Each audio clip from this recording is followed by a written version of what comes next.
बहुत खुश हैं।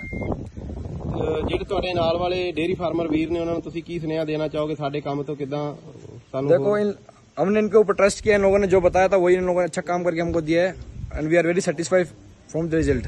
ਅਸੀਂ ਜੋ ਤੁਹਾਡੇ ਫਾਰਮ ਤੇ ਅਸੀਂ ਬਰੀਡ ਦੇਖੀ, ਤੁਸੀਂ ਇੱਥੇ ਰਾਜਸਥਾਨ ਦੇ ਵਿੱਚ ਤੁਹਾਡੇ ਕੋਲ, ਮੈਨੂੰ ਨਹੀਂ ਲੱਗਦਾ ਕਿ ਚੰਗਾ ਇੱਥੇ ਤੁਹਾਡੀਆਂ ਸਰਕਾਰਾਂ ਨੇ ਕੋਈ ਸ਼ਾਇਦ ਇਸ ਚੀਜ਼ ਵੱਲ ਧਿਆਨ ਦਿੱਤਾ ਹੋਵੇ ਕਿ ਆਪਾਂ ਵਧੀਆ ਸੀਮਨ, ਕਿਉਂਕਿ ਪੰਜਾਬ ਦੇ ਜਿਹੜੇ ਜਿੱਦਾਂ ABS ਨੇ ਬਰੀਡ ਦੇ ਉੱਤੇ ਕੰਮ ਕੀਤਾ ਹੈ ਜਾਂ ਹੋਰ ABS ਦੇ ਚੰਗੇ ਸੀਮਨ ਨੇ, ਤੁਸੀਂ ਬੜੀ ਵਧੀਆ ਆਪਦੇ ਫਾਰਮ ਦੇ ਉੱਤੇ ਕਲੈਕਸ਼ਨ ਇਕੱਠੀ ਕੀਤੀ ਹੋਈ ਹੈ।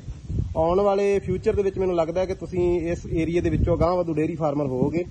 ਤੇ ਹੋਰ ਜੇਕਰ ਤੁਹਾਨੂੰ ਸਾਡੇ ਤੋਂ ਕਿਸੇ ਵੀ ਤਰ੍ਹਾਂ ਦੀ ਕੋਈ ਸਹੂਲਤ ਦੀ ਜ਼ਰੂਰਤ ਹੋਵੇ, ਸਾਡੀ ਮਦਦ ਦੀ ਜ਼ਰੂਰਤ ਹੋਵੇ, ਜਿਵੇਂ ਕਿ ਅਸੀਂ milking machine, positive feed, mineral ਵਗੈਰਾ ਦੇ ਵਿੱਚ ਅਸੀਂ ਡੀਲ ਕਰਦੇ ਹਾਂ, ਤੇ ਸਾਨੂੰ ਜ਼ਰੂਰ ਸੇਵਾ ਦਾ मौका दें। हाँ जी बिल्कुल, आप भाई से बात कर लीजिए, बहुत ही अच्छा इनका रिस्पॉन्स रहा, उन्होंने बहुत ट्रस्ट किया, इन लोगों ने बहुत अच्छा हमारे लिए काम किया and we are very happy for their work today.